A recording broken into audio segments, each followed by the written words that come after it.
So today I'm pretty excited and pretty nervous. I'm going to try something new, and this video is kind of a little bit of a shout out to Gellen and Papa, who I got blueberries from. Now, she gives blueberries to the kids all the time. The kids love the frozen blueberries, and everybody has been asking me to incorporate the blueberries into some bread or bagels or something.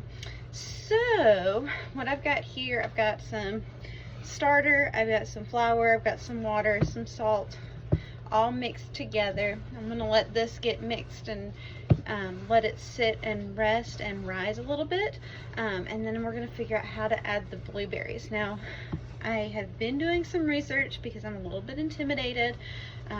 Sometimes I struggle with inclusions because of the moisture content. So I've been trying to figure out the best way to be able to handle the blueberries, because they're frozen, but they're fresh blueberries, so they've got a lot of moisture. So some things that I'm going to do to try to help with that is I'm going to add a little bit more flour than I normally would to my bread. And then I'm also, before I add my blueberries into the inclusions and in the loaf, I'm going to coat them in flour too, because I've seen that that's supposed to help a little bit also. Still pretty nervous, so we'll see how this goes. I'm hoping to make a couple of mini loaves with this so that we can try it and I give it to some other people to try. We are going to go ahead and add some more flour. Our dough is pretty sticky. I see a lot of people struggle with baking, whether it's with sourdough or yeast breads, and I think that a lot of times the struggle comes in where you follow a recipe to the T. The thing about it is, when you are baking, there are so many factors at play, from the temperature of your house to, you know, the temperature of the water that you add to it, just so many different factors, the elevation you're at, everything. So when you are mixing stuff, yes, go ahead and add everything exactly how the recipe calls for it. But if you start mixing it and it is not the right consistency, then you need to go ahead and add some more flour, add some more water, so that you can get it to the appropriate consistency you want it at. Like, if it's sticking this bad, you probably need a little bit more flour. And you always just want to add a little bit at a time, because if you add too much, then you're going to throw everything off balance again, and you're going to have to add water and flour and water and flour, and then your measurements are going to be way off. So you just want to do it little by little till you get the consistency that you really want. And like I said, I'm going for a little bit thicker. Whoop, here's my measuring cup I was using. You're going to want it a little bit thicker, is my thought, when I'm doing these wet kind of inclusions. So that's my goal here. Just kind of mix and knead and mix and knead. I did get the new KitchenAid, which we used in the previous video, but this one here, I'm using my hand just so I can feel that consistency, because I want to make sure I have the right one, the right consistency. So we'll mix this up. Starting to look a lot better. Try to get it off my hand a little. Add a little flour to my hand. Try to get this dough off.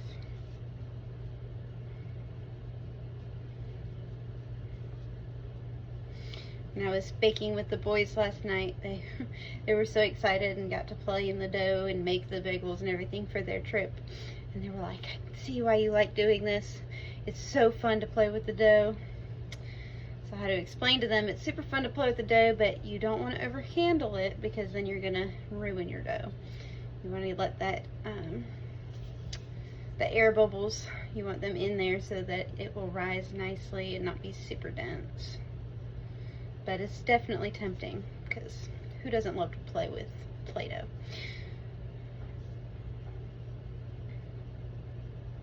Alright, so I've got it mostly off of my hand here, so I'm just going to go ahead, finish mixing this up. And it is quite floury. It's a little thick and shaggy, but that's okay. That's what I'm going for, so that my inclusions don't really mess anything up here. but we're gonna let this sit and rise. I'm gonna do my inclusions when we start doing some of our stretch and folds, because this is sourdough, so we're gonna let it sit, do some stretch and folds, and keep moving forward with it. So I've got it all mixed up. It is a little shaggy, kind of want it that way. I'll try to get this from the bottom and move it to the top. I think I've got it included pretty well. And so what I'm going to do now is I'm going to cover this and let it sit. Probably going to let it sit for about 30 minutes, and then we'll start doing some stretch and folds. Alright, so I've let my dough sit for a little while. I'm going to go ahead and do a set of stretch and folds just to try to help it a little bit. Now, this is kind of a cheat recipe because I'm doing a same-day bread instead of letting it sit and rise overnight. And this is just because I'm a little impatient and I really want to try to see how I can do these inclusions. So it's not going to get the same kind of rise and bulk fermentation that normally a sourdough bread would, but we're still just going to roll with it. So I'm not going to get as many stretch and folds and all of that in, and I'm keeping it in a nice warm place, which is my house right now.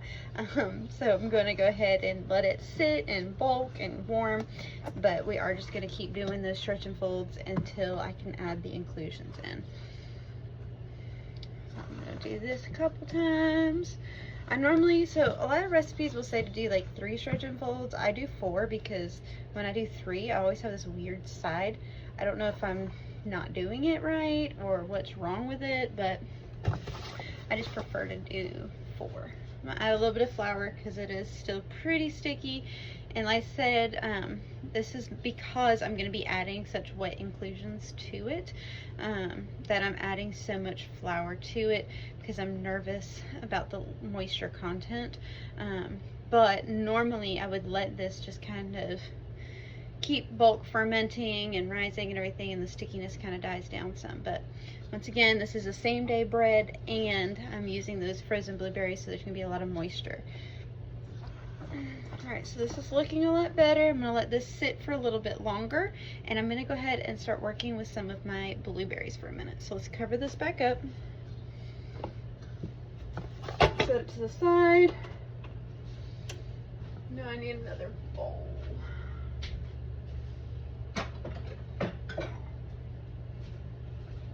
So just have a little cereal bowl here. I'm going to put some flour in it. I think this is an 1/8 cup, so I'm just going to add an 1/8 cup in there. You might need more, I don't know. Let's grab these blueberries from the famous Gellen, and I'm going to add them in here. I don't know how many I really need. Maybe we'll just do all of them. Let's just do all of them.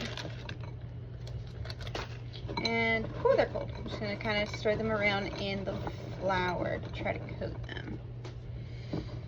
Makes it look a little bit like cereal almost.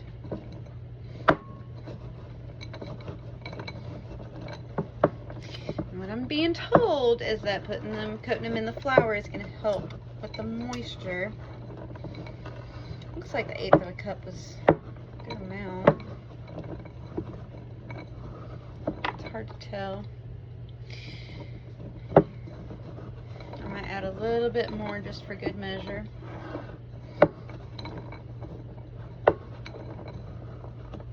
My husband's going to be so excited to try this when he gets home. He's been after me to do it, so have the kids.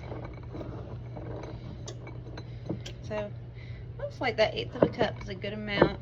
I might add just a little bit more, just for good measure.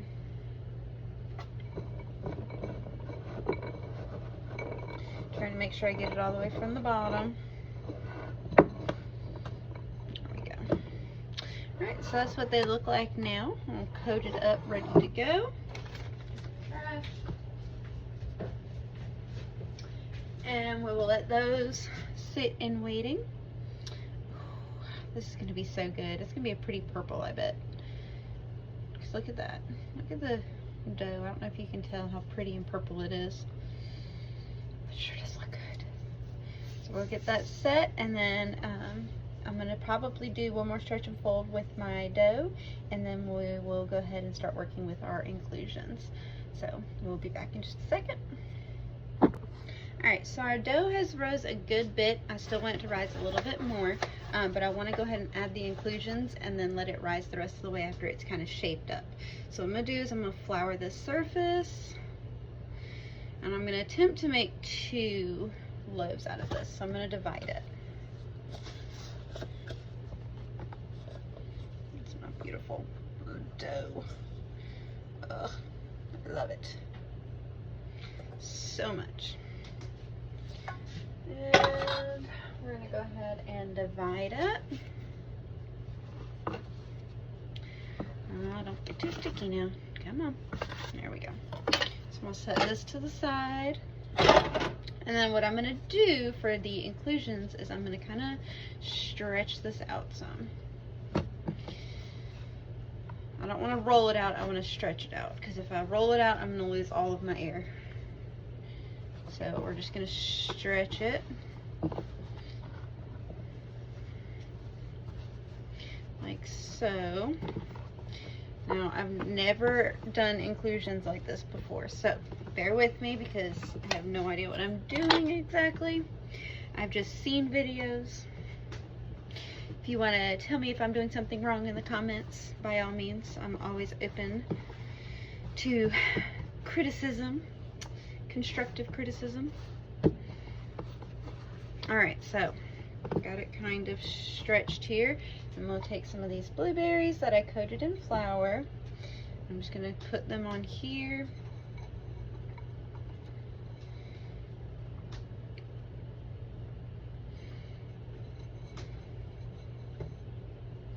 I don't really know how many, so we're just going with it. I'm going to kind of push them into the dough to kind of hold. Okay, and then I'm going to fold some,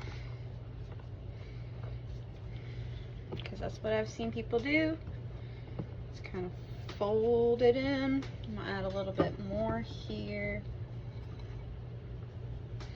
at my seams. Trying to use just half so that I can put the other half in the other loaf. Okay. And I'm going to take it like that. And I'm going to come over it again this way.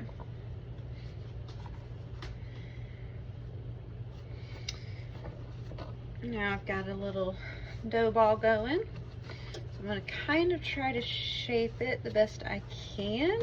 We want to try to keep those blueberries inside, but we'll see how that goes.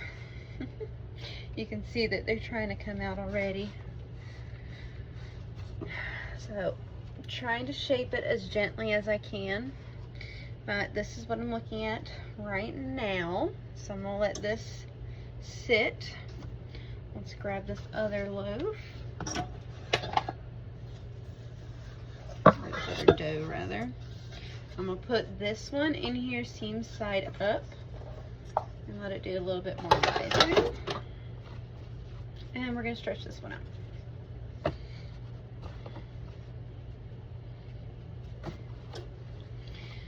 For a same day loaf, this has a good bit of elasticity to it, so I'm pretty excited about that.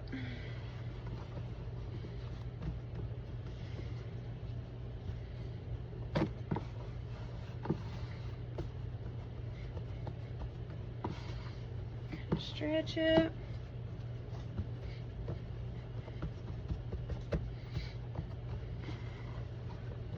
And let's do some blueberries.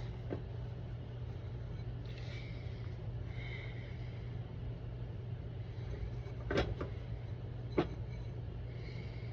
to get as many as I can in there.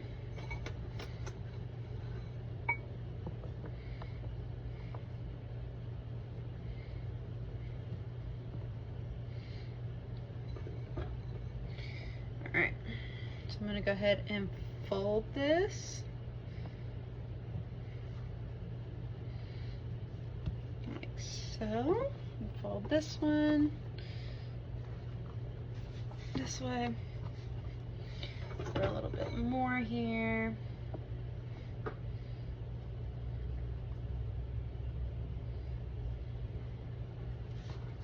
And roll it this way and this way. Let me throw the rest of these up in here.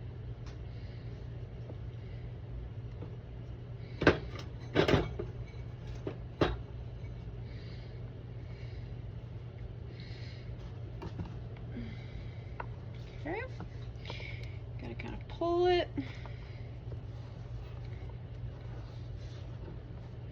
And try to shape it a little bit. These seem to be staying in their place a little bit better. Don't seem to be busting out.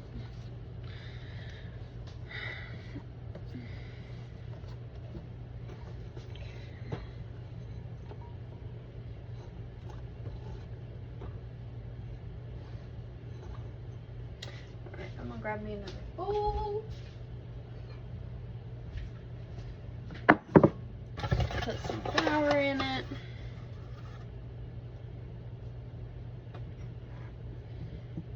Try to keep it from sticking. Seam side up. And we're gonna let this sit and rise for a little bit longer. So we've got our 2 loaves ready to go. So I'm gonna let them sit and rise for a little bit longer. My oven is preheating right now to 425, so it's warming up my house a little bit more. And this should be ready to start baking shortly. Alright, so we have let it rise a little bit more, and we are going to be doing an open bake on these loaves. So when I do an open bake, I always want to put some ice in a little pan on the lower rack in the oven. So I have here, forgot to pull it out when I preheated the oven to 425, so it's very hot. That's alright. So I'm going to go ahead and get some of this ice out. If I can. There we go.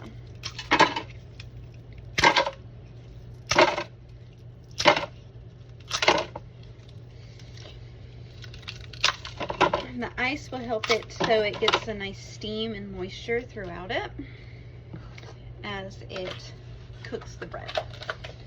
So I'm going to take it, place the ice back in the oven. And I'm going to be open baking on my pizza stone here. But I am going to still throw some parchment paper down. So because I'm doing the 2 loaves, I'm going to get 2 pieces of parchment paper to hopefully keep it separated.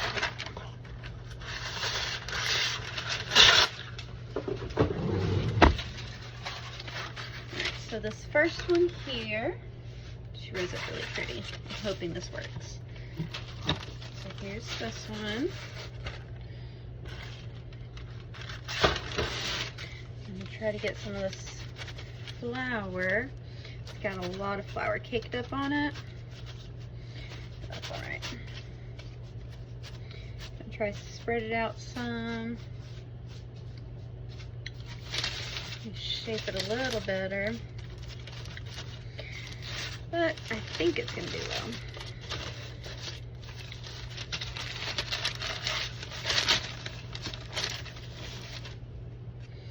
Get some of this excess off. And put it down right there. I'm going to go ahead and try to score it. I don't know how it's going to go.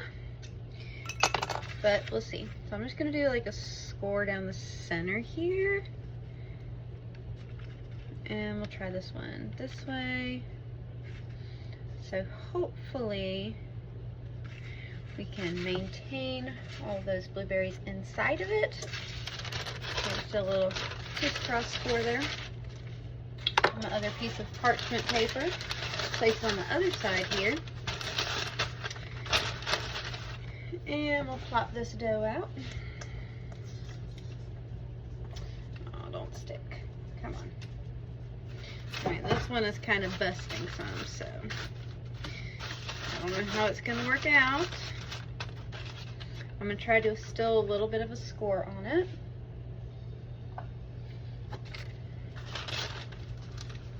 You want to score it so it goes somewhere for the heat to escape.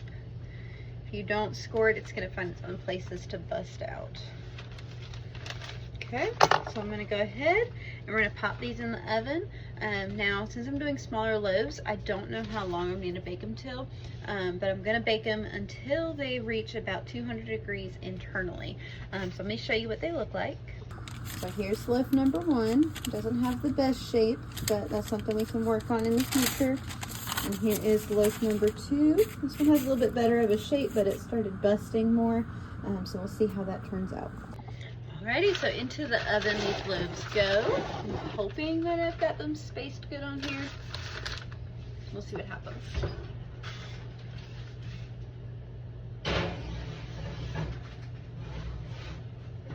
I'll pop that in, go finish my episode of Bridgerton. Hopefully by the time the episode's done, so will be my bread will be too. Alright, so I just peeked on these and I temped them.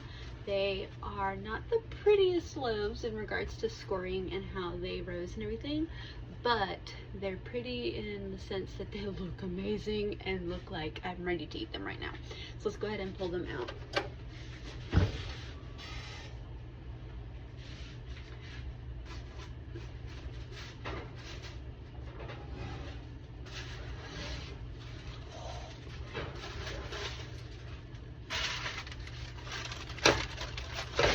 Oh my goodness, I cannot wait to dig into these. Alright, so here is loaf number 1. Let me just grab my little towel here to help me be able to pick it up without burning myself. So let's grab this one on the back first. This one, the scoring is awful. It busted everywhere. But you can see all the yummy blueberries in it. So here's number 1. Oh my goodness, it looks so good. And here is number 2. Let me try to grab it. Now, it did start to stick to the parchment paper, but only where the blueberries kind of busted out.